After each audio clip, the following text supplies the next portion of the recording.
Hello everybody, అందరికీ నమస్కారం. ఇప్పటి నుంచి మనం చేసే ఈ హెల్త్ సిరీస్ మీకు చాలా ఇన్ఫర్మేటివ్గా ఉంటాయి అండ్ చాలా హెల్ప్ఫుల్గా కూడా ఉంటాయి. If you follow each and every point of what we talk in the interview, because మీ అందరికీ ఉపయోగపడే సబ్జెక్ట్స్ గురించే మాట్లాడదాం. ఇన్ఫర్మేటివ్గా చాలా చాలా చాలా ఎడ్యుకేటివ్గా ఈ వీడియోస్ చేయాలి, అందరికీ ఉపయోగపడాలి అనే ఒక ఉద్దేశంతో స్టార్ట్ చేస్తున్నటువంటి ఈ సిరీస్లో నేను మీ అందరికీ ఇంట్రడ్యూస్ చేయబోతున్న డాక్టరు మరీ ముఖ్యంగా మా విజయవాడ వాళ్ళందరికీ చాలా అంటే చాలా చాలా చాలా బాగా తెలుసు. ఇన్ఫ్యాక్ట్ హీఈస్ నోన్ 2 తెలుగు రాష్ట్రాలలో దేశవ్యాప్తంగా తెలిసినప్పటికీ కూడా కొంచెం మా విజయవాడ ఆయన అని చెప్పి ఆ ప్రౌడ్ మూమెంట్ మాకుంటూ ఉంటుంది కదా, మాకు అనిపిస్తుంది కదా. So we will take the pride. And bariatric సర్జన్గా, సక్సెస్ఫుల్ బేరియాట్రిక్ సర్జన్గా చాలా థౌజండ్స్ ఆఫ్ మేబీ ఇంకా అంతకంటే ఎక్కువైనా సార్, థౌజండ్స్ ఆఫ్ ఆపరేషన్స్ సక్సెస్ఫుల్గా నిర్వహించిన డాక్టర్ గారు is actually a gastroenterologist and a surgeon. కాబట్టి 2 సబ్జెక్ట్స్ని కంబైన్ చేస్తూ మీ అందరికీ ఉపయోగపడేటువంటి వీడియోస్ చేయడమే ఈ సిరీస్ యొక్క లక్ష్యం. So without any delay, let me take the privilege in introducing to you all the celebrity doctor అనే చెప్పాలి, ఎందుకంటే ఆయన వీడియోస్ కూడా యూట్యూబ్లో ఫాలో అయ్యే వాళ్ళు బోలెడు మంది ఉంటారు. So he is none other than Ravikanth Kongara గారు. సార్ నమస్తే. నమస్తే అండి. ఎలా ఉన్నారు సార్? అంతా ఫైన్. ఎప్పుడు అలానే ఉంటారు సార్? ఎలా అలా how do you maintain that? అట్లా ఏం లేదండి, దానికి మెయింటైన్ చేయడానికి డిసిప్లిన్. మనకి మార్నింగ్ 8 కల్లా నాది సర్జరీ స్టార్ట్ అయిపోతాయి, 10-11 కల్లా ఓపీ స్టార్ట్ అవుతుంది. ఇంకా డైలీ రొటీన్ అదే. ఈవినింగ్ 5:30-6 వరకు వర్క్ జరుగుతుంది. ఇంకా తర్వాత 1 గంట 2 గంటలు జిమ్ చేసి మళ్ళీ రొటీన్ అదే ఎవ్రీడే. బేసికల్ గా సిల్వర్ స్క్రీన్ మీద నాగార్జున గారు మారరు, ఇక్కడ బయట మీరు మారరు, ఎప్పుడు అలానే ఉంటారు, ఎప్పుడు చూసినా అలాగే ఉంటారు. మనం అందరికీ ట్రీట్ చేసే పేషెంట్స్ ఒబీస్ పేషెంట్స్. వాళ్ళకి మనం ఇలా చేయండి అలా చేయండి అని చెప్పేటప్పుడు ముందు మనం హెల్దీగా లేమనుకోండి, we are not fit to preach them ఇలా చేయండి అలా చేయండి అని. ఫస్ట్ ఆఫ్ ఆల్ మన డిసిప్లిన్ మనం చూసుకుంటే వాళ్ళకి ఏదన్నా సలహా ఇవ్వచ్చు. ఇలా 2 స్ట్రీమ్స్ని మీరు కవర్ చేయడం, మీరు అందులో స్పెషలైజ్ అయి ఉండడం ఇప్పుడు మాకు చాలా హెల్ప్ అవుతుంది. బికాస్ అటు బేరియాట్రిక్ సబ్జెక్ట్ గురించి అన్నా మీ దగ్గరికే రావాల్సి ఉంటుంది, ఇటు గ్యాస్ట్రో సమస్య ఏదైనా సరే మీ వైపే చూడాల్సి ఉంటుంది. సో ఐ థింక్ ఇప్పుడు మనం స్టార్ట్ చేసే ఈ సిరీస్లో let us talk about both the issues, 2 cover అయ్యేటట్టు. ఎందుకంటే అవే ప్రజలను ఇప్పుడు బాగా బాగా బాగా పీడిస్తున్నటువంటి మెజారిటీ ఆఫ్ ది ప్రాబ్లమ్స్లో అవి కూడా ఉన్నాయి. కాబట్టి టు స్టార్ట్ విత్ అండి, ఈ ఎపిసోడ్లో స్పెషల్గా మనం గ్యాస్ ప్రాబ్లం గురించి మాట్లాడుకుందాం. గ్యాస్ ప్రాబ్లం అనేది చాలామంది రెగ్యులర్గా ఫేస్ చేస్తూ ఉన్నటువంటి ప్రాబ్లమే. గ్యాస్ వదలడం అనేది మధ్య మధ్యలో నలుగురిలో ఉన్నప్పుడు కాస్త ఇబ్బందిగా అనిపించవచ్చు. అండ్ బ్లోటింగ్, కడుపు ఎప్పుడు ఫుల్గా అనిపించడం, ఏమి తినాలనిపించకపోవడం. సో మేబీ ఇవాల్టి రేపటి మనకున్న స్ట్రెస్డ్ లైఫ్ స్టైల్ ఒక మేజర్ రోల్ ప్లే చేస్తున్నా సరే, గ్యాస్ ప్రాబ్లమ్ని కనుక సరిగ్గా ట్రీట్ చేయకపోతే చాలా కాంప్లికేషన్స్ కూడా వస్తాయని విన్నాము. So you have to tell us అసలు గ్యాస్ ప్రాబ్లం అంటే ఏంటి సార్, ఎన్ని రకాలు ఉంటాయి and how do we overcome this? గ్యాస్ట్రోఎంట్రాలజిస్ట్కి అంతా గ్యాస్ మయం లాగే ఉంటుందండి. రోజు ఉదయం నుంచి సాయంత్రం వరకు పేషెంట్స్ అందరూ గ్యాస్ గ్యాస్ గ్యాస్ అని వస్తారు. యాక్చువల్గా గ్యాస్ అనేది ఏమి ఉండదండి. యాక్చువల్గా టెక్స్ట్ బుక్లో సార్ నాకు గ్యాస్ ట్రబుల్ ఉందని అంటారు. గ్యాస్ ట్రబుల్ అనే వర్డ్ ఎక్కడ పుస్తకాల్లో ఉండదు. There is no term, no disease like gas trouble. Gas trouble అంటే ఒక్కొక్కరికి ఒక్కొక్కటి. ఇప్పుడు కొంతమందికి తేపులు ఎక్కువ వస్తే దాన్ని గ్యాస్ ట్రబుల్ అంటారు, కొంతమంది పట్టుభ్రమంగా ఉంటే గ్యాస్ ట్రబుల్ అంటారు, కొంతమందికి గ్యాస్ కింద నుంచి ఎక్కువ వస్తే దాన్ని గ్యాస్ ట్రబుల్ అనుకుంటారు, కొంతమంది కడుపు నొప్పి వస్తే గ్యాస్ అనుకుంటారు, కొంతమంది ఛాతీలో మంటలాగా ఉంటే గ్యాస్ ట్రబుల్ అనుకుంటారు, రకరకాలుగా. సో కొంతమందికి ఊరికే విరోచనాలు, ఇర్రెగ్యులర్ గా బౌల్ మూమెంట్స్ వస్తే ఏదో గ్యాస్ ఉందని అంటుంటారు, బ్లోటింగ్ అంటారు, ఉబ్బరం అంటారు, ఇట్లా రకరకాల. ఇది పలానా ఒక జబ్బు కింద కాదండి, it's a non specific patient తయారు చేసిన జబ్బు అనమాట. దాన్ని వాళ్ళు గ్యాస్ అంటే వాళ్ళు చెప్పే కంప్లైంట్స్ అన్ని నిశితంగా పరిశీలించి, ఓహో వీళ్ళకి ఈ ప్రాబ్లం ఉంది, ఓకే వీళ్ళకి గాల్ బ్లాడర్లో రాయి ఉన్నా కానీ గ్యాస్ ట్రబుల్ లాగా వస్తుంది. అంటే వాళ్ళు ఏంటంటే నూనె వస్తువులు తినలేరు, నూనె వస్తువులు తినగానే కడుపులో ఇబ్బంది అవుతుంది. అన్నం తిన్న తర్వాత కానీ, నూనె వస్తువులు తిన్నప్పుడు కానీ, నూనె వస్తువులు లేకపోతే అట్లా. ఈ కంప్లైంట్ ఉంటే ఒక్క గాల్ బ్లాడర్ దాంట్లోనే నూనె వస్తువులు తినలేనిది వస్తుంది, ఇంకా దేంట్లో రాదనమాట. అట్లా వాళ్ళు చెప్పే కంప్లైంట్లో మన క్లూస్ దొరుకుతూ ఉంటాయి. ఇప్పుడు కడుపులో మధ్యలో నొప్పి వచ్చి వీపులోకి పాకుతుంది అనుకోండి, అది ప్యాంక్రియాస్ నొప్పి. ప్యాంక్రియాస్ నొప్పి ఒక్కటే వీపులోకి పాకుతుంది. పసర సంచిది ఎప్పుడు రైట్ సైడ్ వస్తుంది, రైట్ సైడ్ వచ్చి కుడి భుజానికి వెళ్తుంది అనమాట. సో ఇంకా ఎసిడిటీ ప్రాబ్లం, రిఫ్లెక్స్ అనుకోండి, బొడ్డు పైన వచ్చి ఎడమ పక్క ఎడమ వైపు ఛాతీలో వస్తుంది, అది హార్ట్ బర్న్ అంటారు, కడుపు మంట అంటారు, కొంతమంది కడుపు మంట అంటారు, కొంతమంది ఎక్కువ అసూయ, ఒకప్పుడు అంటారు కదండి, ఎక్కువ అసూయ జలసి ఉండి వాళ్ళు ఎక్కువ ఆలోచించి వాళ్ళ బాడీలో ఎక్కువ యాసిడ్ తయారయ్యి యాసిడ్ వల్ల అల్సర్స్ ఫామ్ అవుతాయి అనమాట. అల్సర్స్ ఫామ్ అయ్యి దాన్ని ఎసిడిటీ అంటారు. ఆ యాసిడ్ ఎక్కువ ఉన్న వాళ్ళకి అన్నవాహిక అనేది మనకి గొంతు నుంచి పొట్టలోకి వెళ్ళే ఇసోఫేగస్ని అన్నవాహిక అంటారు. అది ఛాతీలో ఉంటుంది అనమాట. అది కొంచెం లెఫ్ట్ సైడ్ ఉంటుంది, హార్ట్ వెనకాల నుంచి వెళ్తుంది. కాబట్టి వాళ్ళందరికీ హార్ట్ బర్న్ లాగా వచ్చి గుండె నొప్పి ఏమో చచ్చిపోతామేమో అన్న భయంతో వస్తారు వాళ్ళు, పరుగులు తీసుకుంటూ వస్తారు. సో కాకపోతే మనకు అక్కడ ఇది ఎసిడిటీయా రిఫ్లెక్స్ డిసీజా, పొట్టలో యాసిడ్ ఉంటే ఏం ప్రాబ్లం లేదు, అది ఛాతీలోకి ఎక్కువ వస్తే కనుక రిఫ్లెక్స్ అంటారు. ఆ రిఫ్లెక్స్ డిసీజా, గాల్ బ్లాడర్ ప్రాబ్లమా, ప్యాంక్రియాస్ ప్రాబ్లమా, లేదంటే చిన్న పేగు పెద్ద పేగు ప్రాబ్లమా, లేకపోతే ఇన్ఫ్లమేటరీ బౌల్ డిసీజ్ అని పేగుల్లో జబ్బులు ఉంటాయి. ఇట్లా మనం ఈ గ్రూప్ ఆఫ్ చాలా రకాల జబ్బుల నుంచి వచ్చే కంప్లైంట్ అన్ని ఏ జబ్బు అనేది తెలియదు పేషెంట్ నాకు గ్యాస్ అని వస్తారు. అది ఒక డాక్టర్ డీకోడ్ చేయాల్సిందనమాట. అది సో బేసికల్ గా ఎక్కడ పెయిన్ చెప్తున్నారు అని చెప్పి ఆ పెయిన్ నుంచి ఇది ఏ నొప్పి అన్నది మీకు అర్థమవుతుంది కదా సార్? వాళ్ళు చెప్పేదాన్ని బట్టి ఏ నొప్పి ఇది అన్నది మీకు అర్థమవుతుంది. అంటే పేషెంట్ తో మనం కీన్ గా మాట్లాడితే కొంతవరకు వాళ్ళు చెప్పేదాన్ని బట్టి మనకు అందాజుగా ఐడియా వచ్చేస్తుంది. యూజువల్ గా ఎడం పక్క ఛాతీలో నొప్పి అని ఒక 25 ఏళ్ల కుర్రోడు వచ్చాడు అనుకోండి, 20-25 years లో హార్ట్ అటాక్ రాదు. దట్ ఈస్ అదే 65 ఏళ్ల మనిషి వచ్చాడు అనుకోండి, మనం అనుమానంగా చూడాలి. సో గ్యాస్ ట్రబుల్ అయినప్పటికీ కూడా హార్ట్ ఏమో అని చూడాలి. సో ఎందుకంటే గ్యాస్ ట్రబుల్ కి మనం ఎసిడిటీ కానీ రిఫ్లెక్స్ కానీ ట్రీట్మెంట్ చేయకపోయినా ప్రాణం పోదు. కానీ అదే పేషెంట్ కి హార్ట్ అటాక్ అయ్యిండి దాన్ని హార్ట్ బర్న్ గ్యాస్ ట్రబుల్ అని అనుకుని మనం కరెక్ట్ టైంలో ట్రీట్మెంట్ ఇవ్వకపోతే వాళ్ళకి లైఫ్ కూడా రిస్క్ వచ్చే అవకాశం ఉంటుంది. సో అక్కడ సిచ్యువేషన్ బట్టి ఓవరాల్ గా ఇప్పుడు ఇంట్లో లేడీస్ అన్నం ఉడికిందా లేదా ఒక మెతుకుతో ఎట్లా చేస్తారో పేషెంట్ వచ్చి వాళ్ళు చెప్తుండే కొద్దీ మనకు అర్థమైపోతా ఉంటుంది. ఓహో వీళ్ళది ఇది, సో ఇది అయ్యి ఉండొచ్చు, కానీ కన్ఫర్మ్ చేసుకోవాలంటే ఈ టెస్ట్ చేయాలి, అవసరమైతే ఎండోస్కోపీ చేయాలి, సిటీ స్కాన్ చేయాలి, అల్ట్రాసౌండ్ స్కాన్ చేయాలి, ఎంఆర్ఐ స్కాన్ చేయాలి. ఓహో దీనికి ఈ స్కాన్ అయితే బాగా పనిచేస్తుంది. అట్లా ప్రత్యేకంగా ఇందాక మీరు ఒక మాట అన్నారు, యాసిడ్ రిఫ్లెక్స్ అని. అంటే పొట్టలో ఉండాల్సిన యాసిడ్ పైకి తంతు ఉంటే అది యాసిడ్ రిఫ్లెక్స్ అని. అది కూడా ఎక్కువగా వింటున్నాం, అది కూడా ఒకలాంటి గ్యాస్ ప్రాబ్లమే అంటారా? దాని గురించి ఏమైనా డీటెయిల్ గా మాట్లాడుకుందాం. అంటే చాలా మందికి అండి ఎసిడిటీ అంటే 2 రకాలు.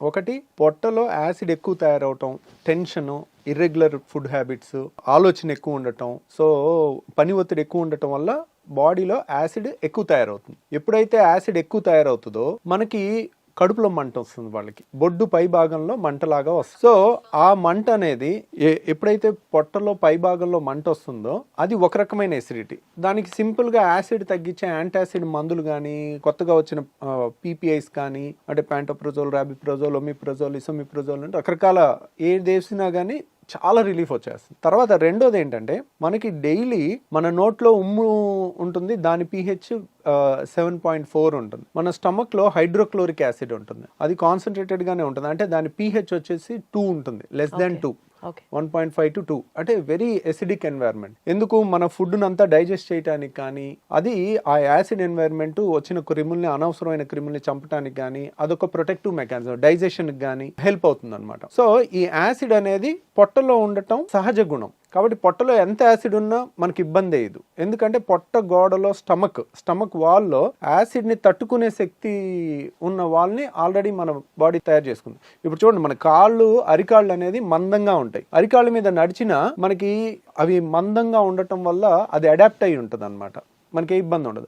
అంతే బరువు మన చేతి మీద, కాలు మీద, వేరే చర్మం మీద పెడితే ఆ చర్మం ఊడిపోద్ది. ఎందుకు? ఇట్ ఈస్ నాట్, దానికి తయారవ్వలేదు, నడవటానికి అరికాలు తయారైంది. అలాగే యాసిడ్ ని తట్టుకోవటానికి మన స్టమక్ వాల్ తయారైంది అనమాట. జీర్ణాశయం యొక్క ఎక్కడైతే యాసిడ్ ఉంటుందో ఆ లోపల పొర యాసిడ్ ని తట్టుకునే విధంగా తయారైంది. కానీ మన అన్నవాహిక ఇసోఫేగస్, ఇక్కడ నుంచి ఇక్కడ వరకు ఉన్న ఇసోఫేగస్ మాత్రం అది యాసిడ్ కి తట్టుకునేటట్టు తయారవ్వలేదు. కాబట్టి పొట్టలో యాసిడ్ ఉంటే కొంచెం కడుపు మంట వస్తుంది, చాలా ఈజీగా ట్రీట్ చేయొచ్చు మనం. వాళ్ళకి గ్యాస్ టాబ్లెట్ ఇస్తారు, కొన్ని యాంటాసిడ్ ఇస్తారు, తగ్గిపోతుంది, they will be very happy. కానీ ఈ పొట్టలో ఉండాల్సిన యాసిడ్ ఇక్కడ వాల్వ్ ఉంటుంది, ఛాతీకి పొట్టకి ఛాతీకి మధ్యలో ఒక వాల్వ్ ఉంటుంది, దాన్ని హయాటస్ అంటారు. ఆ హయాటస్ లో వెడల్పుగా ఉండి వాల్వ్ లూజ్గా ఉంటే దాన్ని హయాటస్ హెర్నియా అంటారు. చాలా మందికి ఎండోస్కోపీ రిపోర్ట్ చూస్తే లాక్స్ ఎలియస్ అంటారు. లాక్స్ ఎలియస్ అంటే లోవర్ ఇసోఫేజియల్ స్పింక్టర్, ఇసోఫేగస్ అంటే అన్నవాహికలో ఇక్కడ ఒక కంట్రోల్ ఉంటుంది, అప్పర్ ఇసోఫేజియల్ స్పింక్టర్ అని. ఇక్కడేమో lower oesophageal sphincter. Lower oesophageal అయిపోయిన తర్వాత స్టమక్ స్టార్ట్ అయిపోతుంది, అంటే జీర్ణాశయం స్టార్ట్ అయిపోతుంది. సో ఇక్కడ వాల్వ్ లూజ్గా ఉంటే కనుక దాన్ని లాక్స్ ఎల్ఈఎస్ అంటారు, లోవర్ ఇసోఫేజియల్ స్ఫింక్టర్. లేదంటే అక్కడ లూజ్గా ఉండటం వల్ల హైటస్ హెర్నీ అంటారు. గ్రేడ్ 1, గ్రేడ్ 2, గ్రేడ్ 3, గ్రేడ్ 4 అంటుంది. గ్రేడ్ 4 అంటే ఇంత వెడల్పుగా ఉంటుంది అక్కడ. అంటే ఏంటి, ఇప్పుడు ఇక్కడ ఎప్పుడైతే వాల్వ్ చాలా గ్రేడ్ 4 లూజ్ గా ఉంటుందో పొట్టలో ఉన్న యాసిడ్ అంతా ఊరికే పైకి వస్తూ ఉంటుంది. పొట్ట అనేది జీర్ణాశయం అనేది మనం ఫుల్ గా తిన్న తర్వాత అది గ్రైండర్ ఆన్ అయినట్టు ఆన్ అవుతుంది. ఆన్ అయినప్పుడు గ్రైండర్ కి పైన మూత పెట్టలేదు అనుకోండి, ఎట్లయితే పైకి చిమ్ముతుందో అట్లా ఈ పొట్టలో ఉండాల్సిన యాసిడ్ అంతా అది ఫుడ్ తిన్నాక ఇలా ఇసోఫేగస్ లో, ఇసోఫేగస్ గోడ ఏమైంది, మన అన్నవాహిక గోడ అనేది యాసిడ్ ని తట్టుకోవటానికి తయారవ్వాల. కాబట్టి అది విపరీతమైన మంట వస్తుంది, దాన్ని హార్ట్ బర్న్ అంటారు. వీళ్ళు ఏం తినపోతే హ్యాపీగా ఉంటారు. ద మొమెంట్ తిన్న తర్వాత వాళ్ళకి ఒక గంట 2 గంటలు ఆ గ్రైండర్ లాగా ఆడినంతసేపు యాసిడ్ అనుకొచ్చి ఈ ఛాతీ అంతా మంట పట్టేసినట్టు ఉండటం, భుజంలో నొప్పి రావటం, ఎడం భుజంలో రావటం, తర్వాత ఎడం పక్క ఛాతీలో వచ్చేసరికి వెంటనే గుండె ప్రాబ్లం అని గడగడలాడిపోతా ఉంటారు. ఎక్కడో టీవీలో చూస్తారు 25 ఏళ్ల మనిషి ఒక ఇలా కోల్బడి చచ్చిపోతే అది హార్ట్ అటాక్ కాదో కూడా ఎవరికి తెలియదు. ఎవరికి తెలుసు, sudden death, it is a sudden death. Heart attack అని ప్రూవ్ ఉండదు, కానీ అందరూ దానికి లేబుల్ వేసేస్తారు. ఇప్పుడు మీడియా ఎవరన్నా సడన్ గా కోల్బడి చచ్చిపోయారు అనుకోండి, హార్ట్ అటాక్ అని తోసేస్తారు. Who can prove it? దానికి రియల్ గా ప్రూవ్ చేయాలంటే సడన్ డెత్, సడన్ గా కళ్ళు తిరిగి పడిపోయి చచ్చిపోవడానికి చాలా కారణాలు ఉంటాయి. సో చాలా మంది ఏంటంటే మీడియాలో ఎమెచ్యూర్ పీపుల్ అంటే non professional people rapid conclusions కి వస్తారు. ఆ ర్యాపిడ్ కన్క్లూజన్స్ కి వచ్చి ఒక యంగ్స్టర్ కళ్ళు తిరిగి పడిపోతే హార్ట్ అటాక్ వచ్చి చచ్చిపోయాడని అలా ప్రొజెక్ట్ చేశారనుకోండి, ఎడం పక్క గుండెలో నొప్పి వచ్చిన హార్ట్ బర్న్, యాసిడ్ ప్రాబ్లం వల్ల, రిఫ్లెక్స్ వల్ల వచ్చిన వాళ్ళందరూ నిద్రలేని రాత్రులు గడపాల్సి వస్తుంది. అమ్మో నేను చచ్చిపోతే ఎలాగా. కానీ అసలు ఈ యాసిడ్ రిఫ్లెక్స్ వల్ల ప్రాణాలు పోయే సిచ్యువేషన్ కూడా ఉంటుందా సార్? ఉండదు, కానీ ఆ భయంతో ప్రాణం పోయినట్టు బతుకుతారు వాళ్ళు. అయ్యో, మరి ఏంటి సార్ దీనికి ప్రాబ్లం? ఆ లూజ్ అయిన వాల్వ్ ని టైట్ చేయొచ్చా? ట్రీట్మెంట్ ఏంటి? ఇంకా వాళ్ళు ఏం తినకుండా ఉంటారు అంటే గ్యాస్ ట్రబుల్ లో చాలా మంది ఇలాంటి పేషెంట్స్ ఏంటంటే వీళ్ళకి మందులు ఇచ్చి ఫస్ట్ తగ్గించవచ్చండి. అంటే కంప్లీట్ గా తగ్గించకపోయినా కంప్లీట్ గా ఒక వాల్వ్ అనేది స్ట్రక్చరల్ డిఫెక్ట్ ఉంటే it has to be rectified. Okay, acid ఎక్కువ ఉందనుకోండి, యాసిడ్ని తగ్గించవచ్చు. ఇక్కడ యాసిడ్ ఎక్కువ ఉండటం ప్రాబ్లం కాదు, నార్మల్ ఉండాల్సిన యాసిడే ఉంది, కానీ పొట్టలో ఉండాల్సిన ఛాతీలోకి వస్తుంది. రైట్. సో అక్కడ లూజ్గా ఉన్న వాల్వ్ని సో ఏదో విధంగా టైట్ చేసుకోవాలి. ఆ టైట్ చేసుకునే ముందు మనకి కొన్ని జాగ్రత్తలతో తగ్గించవచ్చు. ఆ జాగ్రత్తలు ఏంటంటే రిఫ్లెక్స్ కేర్ అంటారు దాన్ని. దాంట్లో ఏంటంటే ఒకేసారి కడుపు నిండా తినటం అనేది పెట్టుకోకూడదు. కడుపు నిండా తింటే ఏంటంటే ఈ ఛాతీలోకి ఎక్కువ వెనక్కి రావటం అనేది ఎక్కువ ఉంటుంది. ఇప్పుడు 4 ఇడ్లీలు 5 ఇడ్లీలు పడుతున్నాయి అనుకోండి, వాళ్ళు 2 మించి తినకూడదు. ఒకసారి కరెక్ట్గా గంటన్నర ఆగి మళ్ళీ 2 తీసుకోవాలి, మళ్ళీ గంటన్నర 2 గంటలు ఆగి మళ్ళీ 2 తీసుకోవాలి. ఇంకా దానికి నామోషి పడకూడదు, బాక్స్లో పెట్టేసుకోవాలి. ఎక్కడైనా ఒక 5 నిమిషాలు బ్రేక్ తీసుకోవాలి, పనిలో అయినా టక్ తినేసి అట్లా తెలివిగా చేసుకుంటే కనుక ఒకేసారి ఎక్కువ ఫుడ్ లేకపోతే ఎక్కువ వెనక్కి రాదు, ఎక్కువ యాసిడ్ తయారవుదు, ఎక్కువ వెనక్కి కూడా అంత అన్ఈజీనెస్ ఉండదు, అప్పుడు పాపం ఉండదు. అది ఒకటి. తర్వాత చాలా మంది చేసేది ఏంటంటే చక్కగా 4 ఇడ్లీలో 5 ఇడ్లీలో లేదంటే 3-4 దోశలో తినేసి గ్లాసు నీళ్లు 2 గ్లాసు నీళ్లు తాగుతారు. తాగితే ఇంకా ఎక్కువ వెనక్కి వచ్చేస్తుంది. సో వీళ్ళు ఎప్పుడు కూడా నీళ్లు తిన్న తర్వాత తాగకూడదు. మనకి నీళ్లు తాగాలి, ఒక 4 గ్లాసులైనా ముందు తాగేసేయండి. నీళ్ళు ఎప్పటికప్పుడు దిగిపోతాయి, నీళ్ళ వల్ల యాసిడ్ ఎక్కువ తయారవదు, వెనక్కి వచ్చినా అంత ఇబ్బంది ఉండదు, అంత ఎక్కువ కూడా రాదు, ఎప్పటికప్పుడు తొందరగా వెళ్ళిపోద్ది నీళ్ళు అనేది. సో నీళ్ళంతా తాగేసిన తర్వాత ఒక 10 నిమిషాల తర్వాత అప్పుడు ఫుడ్ తిన్నారనుకోండి, ఫుడ్ తిన్నాక నీళ్ళు తాగలేదనుకోండి, వెనక్కి వచ్చేది తక్కువ ఉంటుంది అన్నమాట. స్టమక్ మొత్తం నిండిపోదు, అంటే ఫుడ్తో సగం నిండిపోయి సగంతో నీళ్ళతో ఉంటే ఆ గ్రైండర్ ఆన్ అవగానే సప్పని పైకి కొట్టేస్తుంది. సో ఇలా రిఫ్లెక్స్ కేర్ అని ప్లస్ యాసిడ్ తగ్గించే టాబ్లెట్స్ కొన్ని వేసుకుంటే కూడా చాలా రిలీఫ్ వస్తుంది వాళ్ళకి. సో ఇలా మందులతో 90% క్యూర్ చేయొచ్చు. వండర్ఫుల్. కానీ ఒక 10% మాత్రం ఇంకా తిరుగుతూనే ఉంటారు. అలా 10% వాళ్ళకి మనం లేటెస్ట్గా ఒక టెస్ట్ వచ్చిందండి, దాన్ని 24 hour pH స్టడీ అంటారు. అంటే 24 గంటలు మనం హాస్పిటల్లో ఉంచి ఒక మెషిన్కి బెల్ట్ దగ్గర పెట్టేస్తాం. బెల్ట్ దగ్గర పెట్టేసి సన్న దారం లాంటిది ముక్కులోంచి స్టమక్ వరకు పంపిస్తే దాని మీద pH సెన్సార్స్ ఉంటాయి. అంటే ఇక్కడ ఎంత pH ఉంది, పొట్టలో ఎంత pH ఉంది అనేది 24 hours మనం టెస్ట్ చేయాలి. టెస్ట్ చేస్తే యాసిడ్ ఇక్కడ కూడా ఎక్కువ ఉందని వచ్చినప్పుడు pH ఇక్కడ 2 ఉంటుంది, ఇక్కడ 7 ఉండాలి. ఇక్కడ కూడా 2 ఉందనుకోండి, that indicates reflex reflux. Disease, acid Yes. Reflex disease. Got it. దాన్ని కన్ఫర్మ్ చేసుకున్న తర్వాత అది ఆ టెస్ట్ పాజిటివ్ వస్తే మాత్రం సర్జరీ చేసుకోవాలి. ఆ టెస్ట్ కొంచెం కాస్ట్ ఎక్కువ ఉంటుంది, 24 గంటలు హాస్పిటల్లో ఉండి చేసుకోవాలి. బట్ దాంట్లో కనుక మనకి పాజిటివ్ వచ్చిందంటే కనుక అప్పుడు we can consider reflex surgery. Anti reflex surgery అనేది మనం ఈ వాల్వ్ని టైటన్ చేసుకుంటే వెనక్కి రాకుండా ఉంటుందన్నమాట. Okay okay.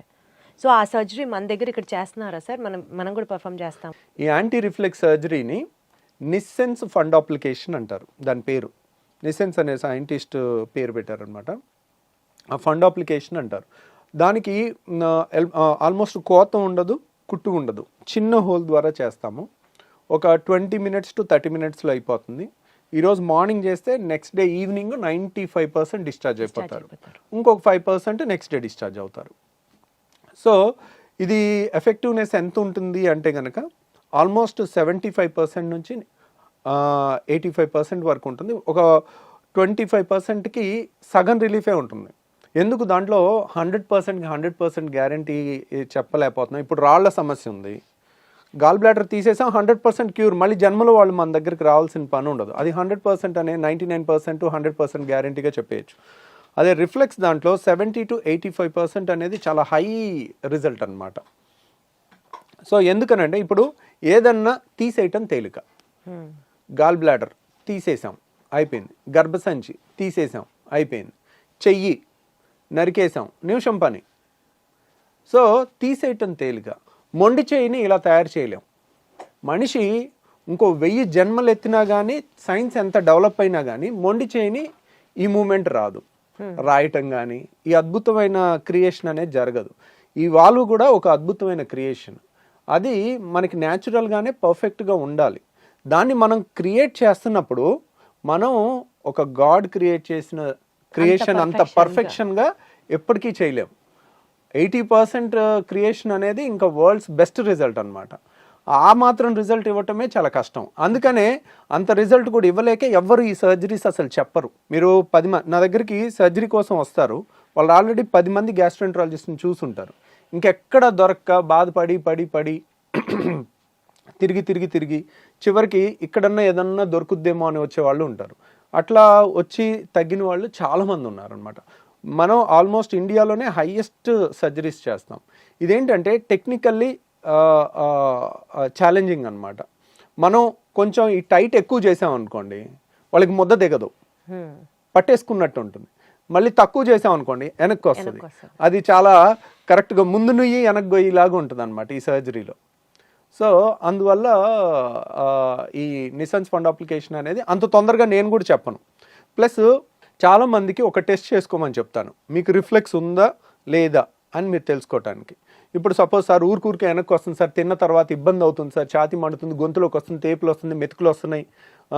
ఊరికే కొంతమందికి ఏంటంటే రాత్రి 10ంటికి తిని పడుకుంటారు, పడుకున్న తర్వాత వెంటనే నిద్రపోతారు, పేగులు కదులుతూ ఉంటాయి, కదులుతున్నప్పుడు ఈ వాల్వ్ లూజ్గా ఉంటుంది.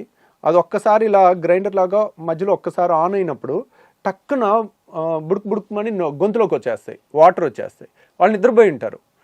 మనిషి సోయిలో ఉంటే వెంటనే ఆ వాటర్ని మళ్ళీ మింగేయటమో ఊసేయటమో చేస్తారు. ఇంతే వస్తుంది, కొద్దిగా ఒక గుక్కంతా వస్తుంది.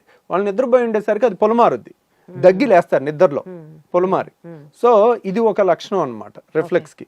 ఇంకొకటి ఏంటంటే కడుపు నిండా తినేసి ఏ మనిషి అయినా సపోజ్ ఒక 20 ఏళ్ళ కుర్రోడో 30 ఏళ్ళ పర్సన్ మన దగ్గరికి ఈ కంప్లైంట్స్తో వచ్చినప్పుడు కడుపు నిండా 4-5 ఇడ్లీలు అందరూ మీ ఫ్రెండ్స్ అంతా ఎలా తింటారో అలా నువ్వు తిని ముందు కొంగు, ఓకే, ముందు కొంగి కాళ్ళతో చేతులతో కాళ్ళు పట్టుకోవటానికి ట్రై చేయి. అప్పుడు ఏమవుతుంది, నువ్వు ఎప్పుడైతే ముందు కొంగుతావో ఈ ప్రెషర్ పెరుగుతుంది. మనం ఇలా ముందు కొంగగానే పొట్టని స్క్వీజ్ చేస్తాం, పొట్టలో ప్రెషర్ పెరుగుతుంది. ఈ వాల్వ్ లూజ్ ఉందనుకోండి వాళ్ళు ఆపలేరు, టక్కున గొంతులోకి వచ్చేస్తుంది. సో ఈ టెస్ట్ అనేది ఎక్కడ పుస్తకాల్లో లేదండి, ఇది ప్రాక్టికల్ అండ్ కామన్ సెన్స్. ఈ టెస్ట్ అనేది మోస్ట్ వాల్యుబుల్ థింగ్. ఎందుకంటే 10 మంది చేస్తుంది మీ ఫ్రెండ్స్, మీరు చేయలేకపోయారంటే దాని అర్థం ఏంటి? ఇక్కడ రిఫ్లెక్స్ ఉంది, వాల్వ్ తేడా ఉంది, దాన్ని సరి చేసుకోవాలి. సో బేసికల్గా లైఫ్ స్టైల్తో మీరు చెప్పినటువంటి తక్కువ మోతాదులో తినడం, గ్యాప్లు ఇచ్చుకుంటూ తినడం, ఇలా చేసుకుంటూ టాబ్లెట్స్ కొన్ని మీరు సజెస్ట్ చేసిన వాడడం ఒక పద్ధతి. అండ్ ఇంకా కాంట్ బట్ అనుకున్నప్పుడు there is also surgery option which is only 80 to 85% accurate. దీన్ని మనం ఇంకా కంప్లీట్గా ప్రివెంట్ చేయడం అన్నది ఇంకా మన చేతిలో లేదు కదా సార్, బికాజ్ అది స్ట్రక్చరల్గా వచ్చినటువంటి చేంజ్ కాబట్టి. సో దాన్ని మనం ప్రివెంట్ చేయలేము. The best thing they can do is మీలాంటి ఒక బెస్ట్ గ్యాస్ట్రోఎంట్రాలజిస్ట్ని సజెస్ట్ చేయడమే, కలవడమే, మీతో మాట్లాడడం. ఈ మధ్య కాలంలో మనం ఏం తింటున్నాం చాట్‌జిపిటిని అడిగితే క్యాలరీ కౌంట్ చెప్పేస్తుంది. మనకి సిమ్టమ్స్ ఉన్నాయి, చాట్‌జిపిటిని అడిగితే అదే చెప్పేస్తుంది పరిస్థితి ఏంటో.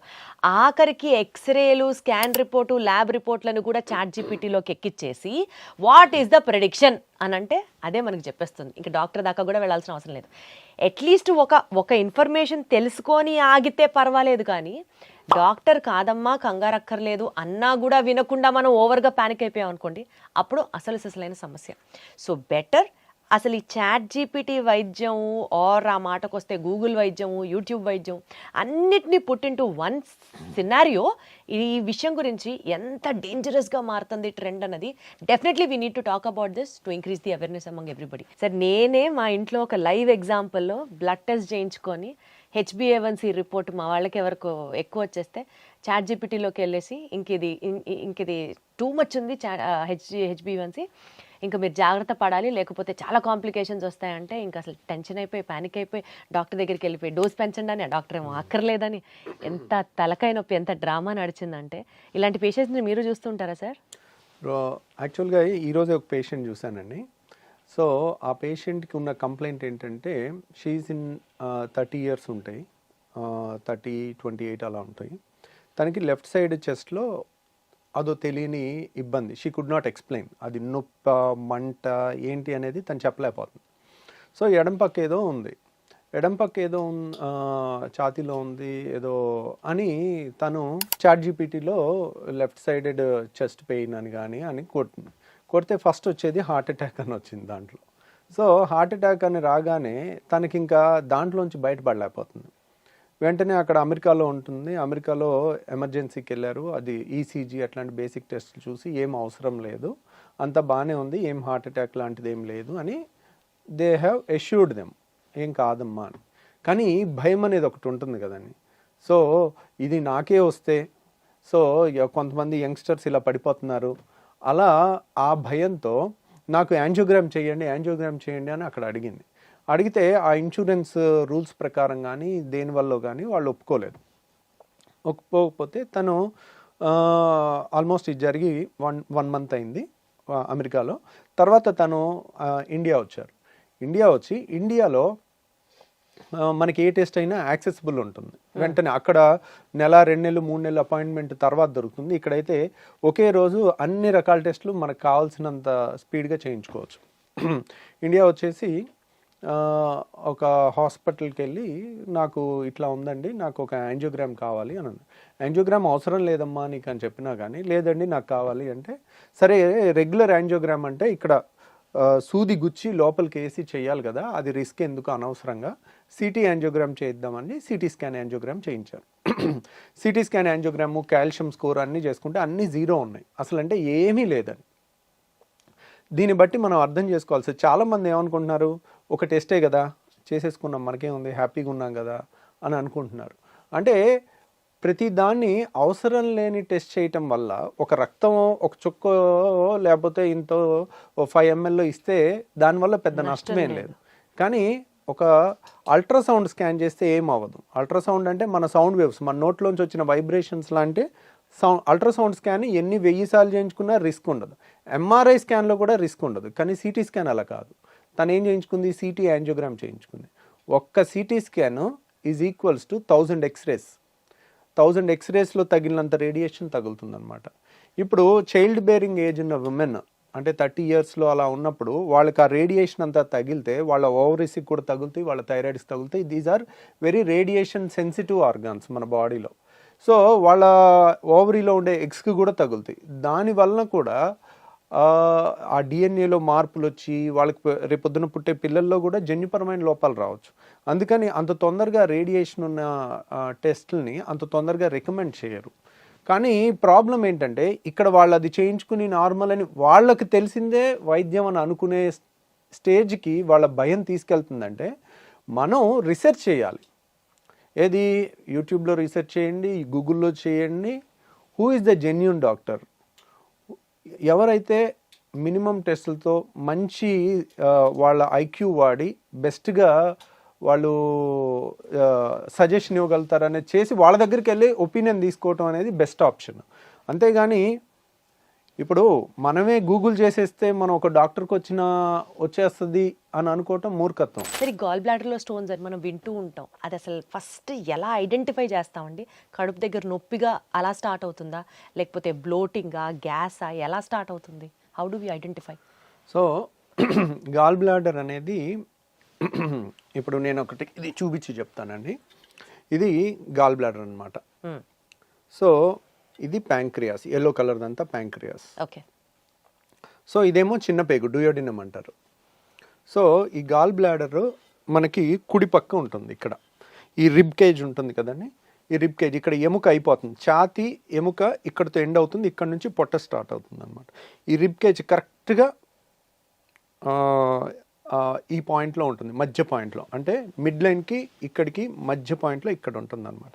కాబట్టి కుడిపక్క నొప్పి వస్తే కనుక, బొడ్డు పైన కుడిపక్క నొప్పి వస్తే వాళ్ళకి స్కానింగ్ చేసినప్పుడు రాయి ఉంటే కనుక ఆపరేషన్ చేసుకోవాలి.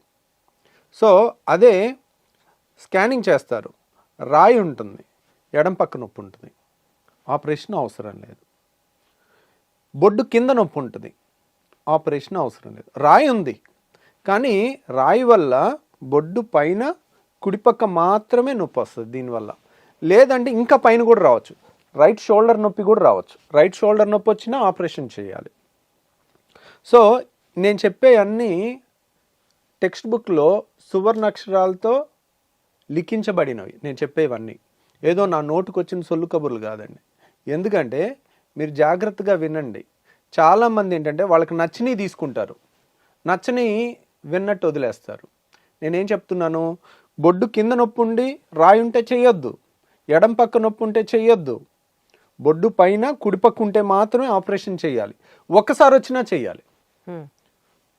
సో చాలామంది ఏమంటారు, సార్ నాకు నొప్పి వచ్చింది, స్కానింగ్ చేయించుకున్నాను, రాయి కనపడింది, నొప్పి తగ్గిపోయింది, నాకు ఇప్పుడు చేయాలా, నాకు ఇప్పుడు నొప్పి లేదు, నో పెయిన్ నో సర్జరీ అని నేను చెప్పాను ఇదివరకు మన వీడియోస్లో. గాల్ బ్లాడర్లో స్టోన్ ఉండి నో పెయిన్ నో సర్జరీ అని చెప్పాను. కానీ ఒక్కసారి కూడా వచ్చి ఉండకూడదు నొప్పి. ఒక్కసారి నొప్పి వచ్చినా సర్జరీ చేయాలి. ఏంటండి, ఒకసారి నొప్పి వచ్చి తగ్గిపోయింది కదా, ఇప్పుడు నొప్పి లేదు కదా, 6 నెలలు అయిపోయింది నొప్పి లేదు కదా, అనవసరంగా సారు రవికాంత్ సార్ కూడా కమర్షియల్ అయిపోయాడు. ఈయన దగ్గరికి ఈయనేమో నో పెయిన్ నో సర్జరీ అని యూట్యూబ్లో చెప్పారు. నేను వచ్చింది నొప్పి వచ్చింది తగ్గిపోయింది, ఇప్పుడు నొప్పి లేదు సార్, 6 నెలల నుంచి నొప్పి లేదు, అయినా వెళ్ళి కలిస్తే ఆపరేషన్ చేయాలని చెప్పారు, మీరు కూడా ఇలా అయిపోయారు ఏంటి అనే కోణంలో కూడా కొంతమంది చూస్తుంటారు. కాకపోతే నేను చెప్పేది నిశ్చితంగా వినండి. ఎందుకంటే మీరు మీ ఇంటి చుట్టుపక్కల వాళ్ళని ఎవరో ఒకళ్ళని రాళ్ళు ఉన్నాయి అనగానే నాకు రాళ్ళు ఉన్నాయని చెప్తే, అరో నాకు ఉంది, మా అత్తకు ఉంది, మా అత్త కోడలకు ఉంది, ఎప్పటి నుంచో ఉంది, 10 ఏళ్ళ నుంచి ఉంది, రాయి ఉంది, ఇప్పటిదాకా అలాగే ఉంది, నొప్పి లేదు, 10 ఏళ్ళ నుంచి 20 ఏళ్ళ నుంచి అలాగే తిరుగుతున్నాను, ఇవి వినుంటారు. ఇది కాయిన్కి ఒక సైడ్ మాత్రమే, ఒకవైపే చూడు రెండో వైపు చూడాలని అనుకోవద్దు అని అంటారు చూడండి. ఇది కూడా అంతే. మీరు ఈ రాయి ఇరుక్కుని పచ్చకామెర్లు వచ్చి ప్రాణం మీదకి వచ్చిన వాళ్ళని మీరు చూడరు. ఈ రాయి ఇరుక్కుని మొన్న ఒక 35 ఏళ్ళ అమ్మాయి లేడీ చనిపోయారు, మీరు చూడరు. ఇది వాళ్ళు 5 నిమిషాల్లో అయిపోతుంది. నేను గాల్ బ్లాడర్ ఆపరేషన్ వీడియో కూడా అన్ఎడిటెడ్ వీడియో నేను పెట్టాను, 5 నిమిషాల్లో సర్జరీ అయిపోయింది. సో ఎందుకని, మొగ్గలో తుంచడం ఈజీ, దాన్ని బాగా నొప్పి వచ్చి యాంటీబయాటిక్స్తో తగ్గించి, మళ్ళీ చీంబట్టినా మళ్ళీ యాంటీబయాటిక్స్తో తగ్గించి, అలా 1 సంవత్సరం వరకు లాగి తర్వాత ఆపరేషన్ చేస్తే 5 నిమిషాల ఆపరేషన్, గంట ఆపరేషన్ పట్టుద్ది. గంట మత్తిచ్చి ఆపరేషన్ చేసే దానికి వచ్చే రిస్క్ 5 నిమిషాలు అయిపోయే ఆపరేషన్కి ఉండే రిస్క్ ఒకటే ఉండదు. రీసెంట్గా ఒక పేషెంట్ వచ్చారు. ఆ పేషెంట్ పాపం ఎంత బాధాకరం అనిపించిందంటే నాకు. సో ఎంతో నమ్మకంతో మన దగ్గరికి వచ్చారు. మన దగ్గరికి వచ్చేసరికి తనకి ఎప్పటి నుంచో నొప్పి ఉందా లేదా మనకు తెలియదు. మన దగ్గరికి వచ్చేసరికి పసరు సంచిలో రాయి ఉంది, అది ఈ పసర సంచిలో ఉంటే ఏ రోజు పచ్చకామెలు రాదు, ఓన్లీ నొప్పి వస్తుంది. అది దాటిపోయి పసర నాళం ఉంది. పసర నాళం ఏంటంటే మనకి చాలామంది ఏమనుకుంటారు, పసర తయారయ్యేది గాల్ బ్లాడర్లో అనుకుంటారు. అది తప్పండి. పసర తయారయ్యేది దీంట్లో, లివర్లో. ఈ లివరు కరెక్ట్గా నా సైజుకి 75 కేజీలు 80 కేజీలకి ఇంత ఉంటుందన్నమాట. సో కేజీన్నర ఉంటుంది మన లివరు ఇలా లోపల ఉంటుంది, కరెక్ట్గా ఈ రిబ్ కేజ్ లోపల ఉంటుంది. ఈ లివరు లీటర్న్నర పసర తయారు చేస్తుంది. అది గాల్ బ్లాడర్లో వచ్చి ఒక గంట సేపు పావు గంట స్టోరేజ్ అయ్యి ఉండి పేగుల్లోకి వెళ్ళిపోతుంది. ఎందుకు? లివర్ తయారు చేసే పసర అనేది ఫ్యాట్ డైజెషన్కి చాలా ఇంపార్టెంట్, కొవ్వుల డైజెషన్కి. కాబట్టి అది దీంట్లో స్టోరేజ్ ఆర్గాన్ మాత్రమే. చాలామంది నాకు గాల్ బ్లాడర్ తీసేస్తున్నారు, నా పసర తయారవదు, నాకు ఆ డైజెషన్ ప్రాబ్లమ్స్ వస్తాయి అని అపోహలు అనమాట ఇవన్నీ. దీంట్లో తయారవదు. దీంట్లో 5 నిమిషాలు స్టోర్ ఉంటుంది, 10 నిమిషాలు స్టోర్ ఉంటుంది, ఒక గంట స్టోర్ ఉంటుంది. మళ్ళీ వెంటనే తిన్న వెంటనే ఒకేసారి ఈ పేగులోకి వచ్చేసి పేగుల్లో కలిసిపోతుంది అనమాట. లీటర్న్నర పసర తయారవుతుంది మనిషికి పర్ డే. సో ఇది హైవే అనమాట. లివర్లో తయారవుతుంది పసర, ఇలా ఉంటుందన్నమాట. లివర్లో తయారవుతుంది పసర, పేగుల్లోకి వెళ్ళాలి. ఇది హైవే. దీంట్లో వచ్చిన రాయి దీంట్లో ఇరుక్కుంటే ప్రాబ్లం లేదు. ఒక్కోసారి దాటి పసరనాళంలో ఇరుక్కుంటే వాళ్ళకి పచ్చకామెలు వస్తుంది. ఆవిడకి 15 నుంచి 18 పచ్చకామెలతో మన దగ్గరకు వచ్చారు. తర్వాత రోజు చూసేసరికి 25 అయిపోయింది. అంత సివియర్ జాండీస్ అంత ర్యాపిడ్గా ఉండేది కొలాంజైటిస్ అనే కండిషన్లో వస్తుంది. ఎప్పుడైతే రాయి ఇరుక్కుపోతుందో, చలి జ్వరం అంటే ఒక సిస్టము డ్రైనేజ్ అంతా ఫ్లో అవుతుంటే మనకే ప్రాబ్లం ఉండదు. ఎక్కడైనా ఆగిపోతే అక్కడంతా మురిగిపోయి కుళ్ళిపోయి దాంట్లో బ్యాక్టీరియా పెరిగి అవంతా బ్లడ్లోకి విషాన్ని చిమ్ముతూ ఉంటాయి. అప్పుడు లైఫ్ రిస్క్ ఉంటుందన్నమాట.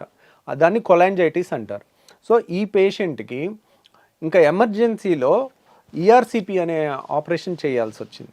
ఈఆర్సిపి చేసి డైరెక్ట్ గాల్ బ్లాడర్లో స్టోన్ తీసినా సరిపోదు. ఈ పసరనాళం అనేది చాలా చిన్నది, అది పేగులోంచి వెళ్ళి తీయాలి, నోటి ద్వారా వెళ్ళి పేగులోంచి తీయాలి.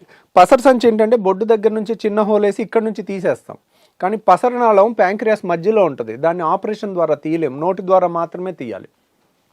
పసరనాళంలో ఉండే రాయి, ఆ రాయి తీసి అంతంత పెద్ద పెద్ద రాళ్ళు చాలా ఉండేసరికి అవి రావటం చాలా కష్టమయ్యి అదే పేషెంట్కి ప్యాంక్రటైటిస్ కూడా వచ్చి పేషెంట్ చనిపోవటం జరిగింది. అయ్యో.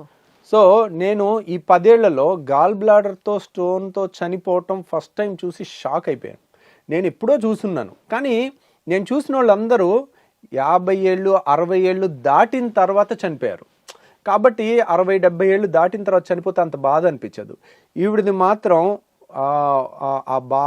ఆ భర్త ఏడుపులు, 2 పిల్లలు అనాథలు అయిపోయిన పిల్లల ఏడుపులు చూసిన తర్వాత 2 రోజులు నిద్రపట్టలే నాకు.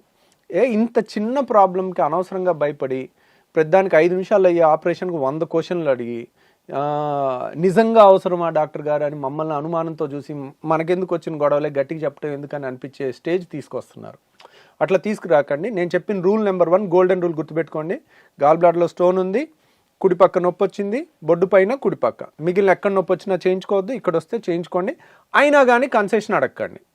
నాకు వచ్చి తగ్గిపోయింది, ఒక్కసారి వచ్చింది, 2 సార్లే వచ్చింది, పచ్చకామెలు లేదు, అలాంటి పెట్టుకోకండి. ఈ రూల్ అనేది మీరు పాటిస్తే మీకు సేఫ్టీ. మాకేముంది, మేం కాదు పడేది, మేము బాధపడగలం, ఒకరోజు జాలి పడగలం, ఒకరోజు, అంతేగాని మీ ఫ్యామిలీకి ఎక్కువ నష్టం జరుగుతుంది. సో ఇలా ఇంత సింపుల్ ప్రాబ్లమ్ని పెద్ద చేసుకోకండి. ఆ రూల్ అనేది గుర్తుపెట్టుకోండి. ఇంకొకటి, పెయిన్ ఉండదు కానీ ఫ్యాటీ డిస్పెప్సియా అంటారు. ఆయిల్ ఫుడ్ తిన్న వెంటనే మీకు గాల్ బ్లాడర్లో రాయి ఉంటే ఒకే ఒక పరీక్ష, ఈ పరీక్ష కూడా ఎక్కడ పుస్తకాల్లో ఉండదండి, ఇది కూడా ప్రాక్టికల్ కానీ చాలా యూస్ఫుల్. వాళ్ళు పప్పన్నం తిన్నారనుకోండి, వాళ్ళకి నొప్పి రాదు. అదే పప్పన్నంలో 3 చెంచాలు నెయ్యి వేసుకుని తింటే, ఎప్పుడైతే నెయ్యి ఫుడ్ నూనె ఫుడ్ తిన్నాం అనుకోండి, తినగానే వాళ్ళకి పసర సంచి నొక్కుంటుంది, పసర సంచిలో కాన్సన్ట్రేట్ అయ్యి నొక్కుంటుంది, ఒకేసారి పసర రిలీజ్ అవ్వాలి. ఎందుకు? ఆయిల్ ఫుడ్కి డైజెషన్ పసర కావాలి. సో నొక్కునేసరికి ఆ రాయి దగ్గర ఇరుక్కుని నొప్పి వస్తుంది అనమాట. అది బయటకు వచ్చే టైంలో ఇక్కడ చూడండి, ఇది ఒకేసారి నొక్కుంటే ఈ రాయి అంతా ఇక్కడికి వచ్చి ఇరుక్కుంటుంది, అందువల్ల నొప్పి వస్తుంది. సో నొప్పి కానీ ఇబ్బంది కానీ వస్తుంది తిన్న తర్వాత. కొంతమంది నాన్ వెజ్ తింటే నొప్పి వస్తుంది అనుకుంటారు. నాన్ వెజ్లో మసాలాలు కూడా ఉంటాయి, మసాలా వల్ల కాదు, నాన్ వెజ్లో చాలా ఆయిల్ ఉంటుంది, ఆ ఆయిల్ వల్ల నొప్పి వస్తుంది. సో కాకపోతే ఫ్యాటీ డిస్పెప్సియా, వాళ్ళు నాన్ వెజ్ చికెన్ కాకపోయినా కానీ పప్పన్నంలో అయినా 4 చెంచాలు నెయ్యి వేసుకుంటే వస్తుంది. సో ఇదొక టెస్ట్ అండి. దీంట్లో ప్లస్ వచ్చినా కానీ మీరు వచ్చి మీ అంతటి మీరు వాలంటీర్ చేసి డాక్టర్ గారు నాకు ఈ సమస్య ఉంది, మీరు చెప్పింది క్లియర్గా సరిపోతుంది, హ్యాపీగా చేసేసుకోండి, మా దగ్గర కాకపోయినా మీ దగ్గరలో ఎక్కడ ఏ డాక్టర్నా చేయించుకోండి, ఏం పర్వాలేదు.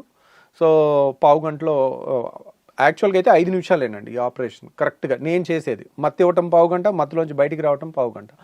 ఎర్లీ స్టేజ్లో వస్తే అంత ఈజీగా అవుతుంది. అసలు ఈ గాల్ బ్లాడర్లో స్టోన్స్ అనేవి ఎందుకు వస్తాయి డాక్టర్ గారు? గాల్ బ్లాడర్లో స్టోన్స్ అనేది దానికి పిగ్మెంట్ స్టోన్స్ అని ఉంటాయి, కొలెస్ట్రాల్ స్టోన్స్ అని ఉంటాయండి. దీనికి పలానా కారణం అని ఉండదండి. అవి stone composition cholesterol stones, non cholesterol stones, pigment stones అని ఉంటాయి. సో ఎందువల్ల అనేది ఒక్కోసారి ఖచ్చితంగా చెప్పలేము. ఫ్యాటీ ఫర్టైల్ ఫిమేల్ ఆఫ్ 40 ఇయర్స్లో వస్తుంది. అంటే ఫ్యాటీ అంటే లావున్న వాళ్ళకి వస్తుంది. సడన్గా బరువు తగ్గిన వాళ్ళకి కూడా రావచ్చు. అంటే మీరు సడన్గా ఉపవాసాలు చేసి ఒక 15 కేజీలు దగ్గర అనుకోండి, ఈ పసర కాన్సన్ట్రేషన్ ఎక్కువ ఉంటుంది, అలాంటి వాళ్ళకి రావచ్చు. ఫ్యాటీ ఫర్టైల్ అంటే ఫర్టైల్ ఏజ్లో ఉన్నవాళ్ళు, అంటే 15 to 40 ఇయర్స్. ఫిమేల్స్లో ఎక్కువ ఉంటాయి మేల్స్ కన్నా స్టోన్స్. ఆ 40 ఇయర్స్ లోపల కానీ 40 ఇయర్స్ అరౌండ్ ఉన్న వాళ్ళకి ఎక్కువ వస్తుంది అనమాట. ఇలా వస్తుంది. కానీ ఎందుకు అనేది అది బైల్ కాన్సన్ట్రేషన్ ఎక్కువ ఉన్నప్పుడు, పసర కాన్సన్ట్రేషన్ ఎక్కువ ఉన్నప్పుడు అవి ఒక స్టోన్ ఫామ్ అవ్వాలంటే మీకు ఒక్కొక్క పొర దాంట్లో తయారవ్వాలంటే మీకు ఆల్మోస్ట్ ఒక 10 ఏళ్ళు పట్టుద్ది. ఈ సైజు స్టోన్ రావాలంటే వెంటనే వచ్చేవి, అవి స్లోగానే వస్తాయి అన్లెస్ మరీ కాన్సన్ట్రేటెడ్ బైల్ ఉంటే తప్పితే. సో బేసికల్గా ఇప్పుడు మీరు చెప్పినట్లుగా ఇమ్మీడియట్గా సర్జరీ చేసేసాం అనుకోండి, వాళ్ళు తిరిగి వాళ్ళ నార్మల్ లైఫ్ స్టైల్కి వచ్చేయచ్చా? ఈరోజు మార్నింగ్ ఆపరేషన్ చేస్తే రేపు మార్నింగ్ ఇంటికి వెళ్ళిపోతారు. 3వ రోజు నుంచి అన్ని పనులు చేసుకోవచ్చు. ఓకే, కోత ఉండదు, కుట్టు ఉండదు. లాప్రోస్కోపీ ద్వారా తినాలి, ఇంకా ఫ్యాటీ ఫుడ్స్ తినకూడదు, అన్ని తినొచ్చు. అప్పుడు ఫుల్గా తినొచ్చు. ఓకే, ఎందుకంటే అప్పుడు ఫుల్గా ఆయిల్ ఫుడ్ తిన్నా కానీ పసర సంచి నొక్కుకోదుగా, పసర సంచే లేదు, డైరెక్ట్ లివర్లో తయారవుతుంది పసర, పేగుల్లోకి వెళ్ళిపోతుంది. హైవే ఉంది మనకి, కామన్ బైల్ డక్ట్ అనేది. గాల్ బ్లాడర్ తో పనే లేదు. గాల్ బ్లాడర్ ని తీసేయడం వల్ల ఎలాంటి నష్టము లేదు బాడీకి, లేదు. అది ఇంకా దాంట్లో స్టోన్ ఏర్పడితే అది ఉంచుకుంటేనే ఇంకా చాలా తీయట్లేదు. నాకు తీయట్లేదు, నార్మల్ ఉన్న వాళ్ళకి తీయట్లా. దాంట్లో రాయుండి ప్రాబ్లం ఉన్న వాళ్ళకి, రాయుండి కూడా నొప్పి లేకపోతే తీయద్దు కదా. ఇంత క్లియర్ గా ఎవరు చెప్తారు సార్? ఇంత చెప్పినా కూడా ఇంకా ఏమన్నా దానికి ప్రాబ్లం ఎక్కడంటే రాయుండి ఎక్కడ నొప్పి ఉండకూడదు అక్కడ నొప్పి ఉన్నా గానీ వెయిట్ చేస్తారు. రైట్, అది తప్పు. ఇంతకంటే క్లియర్గా ఎక్స్ప్లెయిన్ ఎవ్వరు ఇంత సింప్లిఫై చేసి చెప్పారండి. సో దయచేసి మీ భయాలన్నీ పక్కన పెట్టేసి నేను ఎప్పుడు చెప్తున్నట్లుగానే డాక్టర్ మీద నమ్మకం ఉంచుకోండి. అది మీకు మంచిది, అందరికీ మంచిది. Thank you so much sir. Thank you అండి.